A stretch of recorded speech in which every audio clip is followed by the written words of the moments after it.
Hello everyone. इस video में समझने की कोशिश करेंगे कि कब हमें इफ एल्स इफ यूज करना है। सो फॉर एग्जांपल इसे रियल लाइफ से कनेक्ट करने की कोशिश करते हैं।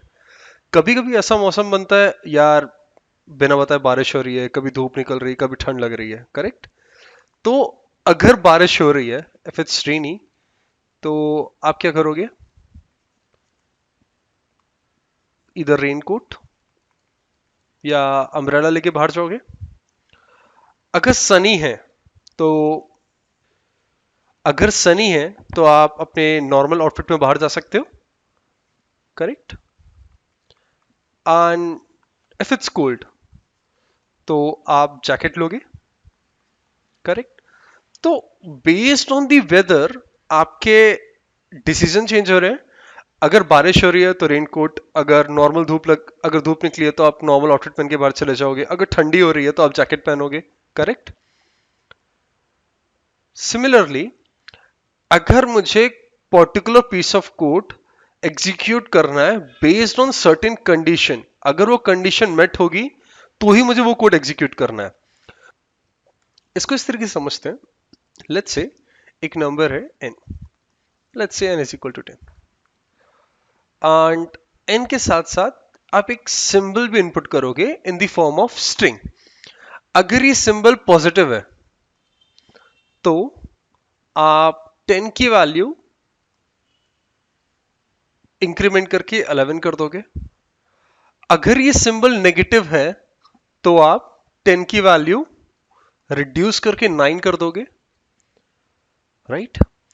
And let's say plus and minus के अलावा और कोई भी सिंबल इनपुट किया जा रहा है, लेट्स से मल्टीप्लाई और डिवाइड, तो आप n की वैल्यू को मॉडिफाई नहीं करोगे। 10 का 11 तब करोगे जब ऑपरेटर आपको पॉजिटिव दिया है। डिक्रीमेंट तब करोगे जब ऑपरेटर नेगेटिव दिया है। एंड लेट्स से किसी ने मल्टीप्लिकेशन का सिंबल एंटर कर दिया या डिवाइड का सिंबल एंटर कर दिया, आप 10 की वैल्यू को मॉडिफाई नहीं करोगे। यहां पे हमने 10 एग्जाम्पल लेकर चला है। इन जनरल आप n की वैल्यू को मॉडिफाई नहीं करोगे। लेट्स से n 5 है एंड किसी ने प्लस इनपुट कर दिया तो 5 का 6 कर दोगे। अगर माइनस इनपुट कर दिया तो 5 को 4 में कन्वर्ट कर दोगे। And let's say multiplication enter कर दिया तो 5 का 5 ही रहेगा। क्या ये प्रॉब्लम स्टेटमेंट क्लियर है कि आपको करना क्या है? तो आप नोटिस करो, अगर सर्टेन कंडीशन मीट हो रही है तभी आप पर्टिकुलर ऑपरेशन परफॉर्म कर रहे हो। अगर वो मीट नहीं कर रही है तो आप कुछ नहीं करोगे। ओके, यहां पे देखते हैं। तो लेट्स से अगर ऑपरेटर बराबर है प्लस के, ठीक है, तो ये स्ट्रिंग कंपैरिजन है। अगर जावा में दो स्ट्रिंग को कंपेयर करना है तो हम अपन डॉट इक्वल्स मेथड का यूज करते हैं। अलग अलग लैंग्वेजेस में अलग अलग तरीके से आप स्ट्रिंग कंपेयर कर सकते हो। जावा में डॉट इक्वल्स मेथड से अपन स्ट्रिंग कंपेयर करते हैं, ठीक है। अब अगर पॉजिटिव है, अगर जो ऑपरेटर है पॉजिटिव है, तो n की वैल्यू को आप क्या कर दोगे? n plus plus, right. 5 थी तो 6 हो जाएगा, 10 थी तो 11 हो जाएगा, 15 थी तो 16 हो जाएगा। अगर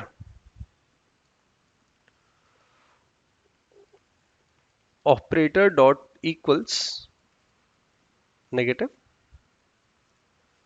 तो आप n की वैल्यू को डिक्रीमेंट कर दोगे, n माइनस माइनस, राइट। 5 था तो 4 हो जाएगा, 10 था तो 9 हो जाएगा। और अगर सिंबल पॉजिटिव भी नहीं है, नेगेटिव भी नहीं है, तो आप n की वैल्यू को मॉडिफाई नहीं करोगे। फिर इसके बाद डायरेक्ट आप प्रिंट पुट कर सकते हो, print. You would be like, Anand इस चीज को मैं दो इफ कंडीशन यूज करके भी तो कर सकता था। फॉर एग्जाम्पल यहां पे मैं इफ कंडीशन लिखता, अगर सिंबल पॉजिटिव है तो n प्लस प्लस कर दो। फिर से कंडीशन लिख देता, अगर सिंबल नेगेटिव है तो n माइनस माइनस कर दो। इफ एल्स इफ की जरूरत क्या पड़ गई? अब देखो, लेट्स से सिंबल पॉजिटिव है, आप ये वाली कंडीशन भी चेक करते, करेक्ट। सही है तो आप इंक्रीमेंट कर देते। देन अगेन आप नेगेटिव कंडीशन भी चेक करते, क्योंकि ये दोनों ब्लॉक्स अलग अलग है ना। इफ एल्स इफ में क्या होगा? लेट्स से कंडीशन ट्रू हो गई, फर्स्ट कंडीशन ट्रू हो गई, जो ऑपरेटर था वो आपका पॉजिटिव है, तो इस एल्स इफ को वो चेक भी नहीं करेगा, राइट? इसको इस तरीके से समझ सकते हो आप। लेट्स से आपके ड्रॉवर में बहुत सारा सामान पड़ा हुआ है, ठीक है। आपको सर्च करना है कि आपने कीज कहाँ रख दी। लेट्स से कीज आपने थर्ड ड्रॉवर में रख दी। फर्स्ट में चेक किया, सेकंड में चेक किया, थर्ड में चेक किया। अब थर्ड में कीज आपको मिल गई, उसके बाद भी आप फोर्थ फिफ्थ सिक्स चेक कर रहे हो। आप मल्टीपल इफ इफ इफ लिखोगे तो इससे क्या होगा, हर एक कंडीशन इंडिपेंडेंट है एक दूसरे से, एंड आपको सबको चेक करना पड़ेगा। अगर आप इफ एल्सिफ यूज करते तो क्या होगा, फर्स्ट में चेक किया, नहीं मिला, एल्सिफ फर्स्ट में नहीं तो सेकंड में देख लेते हैं, सेकंड में नहीं है तो थर्ड में देख लेते हैं। जैसे ही थर्ड में आपको की मिल गया, आप फोर्थ फिफ्थ एल्सिफ यूज नहीं करोगे। क्या ये चीज क्लियर हुई कि कब इफ एल्सिफ यूज करना है? अगर इसकी बहुत सिंपल डेफिनेशन बोले तो, when you want to execute a particular piece of code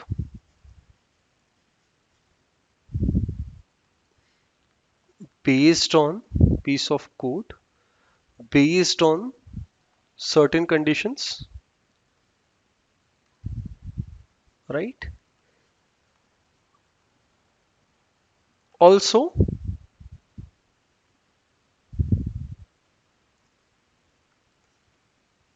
there are multiple situations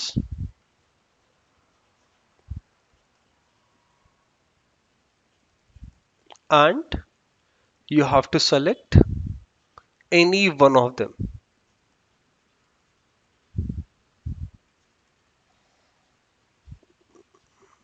Any one of them.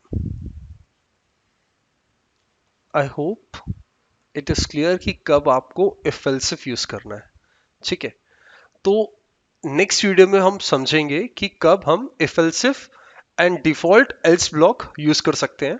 जिसको ये पर्टिकुलर पीस ऑफ कोड समझ में नहीं आया, आप वीडियो को कंटिन्यू वॉच कर सकते हो। हम इस पर्टिकुलर पीस ऑफ कोड को इक्लिप्स में लिखेंगे, तब बेटर अंडरस्टैंडिंग मिलेगी। एंड अगर ये समझ में आ गया, आप नेक्स्ट वीडियो में मूव कर सकते हो। सो लेट्स सी, अगर इस पर्टिकुलर प्रोग्राम को अपन को कोड करना तो कैसे करेंगे। सबसे पहले हम स्कैनर का ऑब्जेक्ट बनाएंगे, right? Scanner S C equal to new scanner system dot in, correct? Then okay, bracket extra, then let's try to read the operator value. So operator को हमने डिसाइड किया था हम स्ट्रिंग के फॉर्म में read करेंगे। Next line, correct? Then एक integer read कर लेते हैं, एस सी डॉट नेक्स्ट रेंट। नाउ अगर ऑपरेटर की वैल्यू पॉजिटिव है, अगर ऑपरेटर की वैल्यू पॉजिटिव है तो एन की वैल्यू बढ़ा देते हैं। अगर ऑपरेटर की वैल्यू नेगेटिव है, देन एन की वैल्यू डिक्रीज कर देता है। So it will be N minus minus, ठीक है। और अगर ना पॉजिटिव है कि नेगेटिव है, हम क्या कर सकते हैं, हम सिंपली एन की वैल्यू प्रिंट कर सकते हैं। तो इसको रन करके देखते हैं। लेट्स सी एन एस 50, सो पहले सिंबल दे देता माइनस एंड देन इंटीजर की वैल्यू लेट्स से 15, रिड्यूस होगी 14 होगी। फिर से रन करते हैं। इस बार एन की value let's say 20, sorry symbol positive and N की वैल्यू 20 दिया, इट बिकम्स 21। अब मैं पॉजिटिव नेगेटिव के अलावा अगर कोई भी सिंबल इनपुट दूंगा, let's say into, hash, anything anything, let's say into, and मैंने सिंबल दे दिया, मैंने वैल्यू दे दी 22, सिंबल है इनटू, वैल्यू है 22। See there is no change in the value of N, ठीक है। अच्छा, ये चीज क्लियर हुई कब हमें इफ एल्स इफ यूज करना है। Right. So thanks for watching. Next video में हम एग्जाम्पल देखेंगे कब हमें if else if and else use करना है। ठीक है, थैंक्स फॉर वॉचिंग।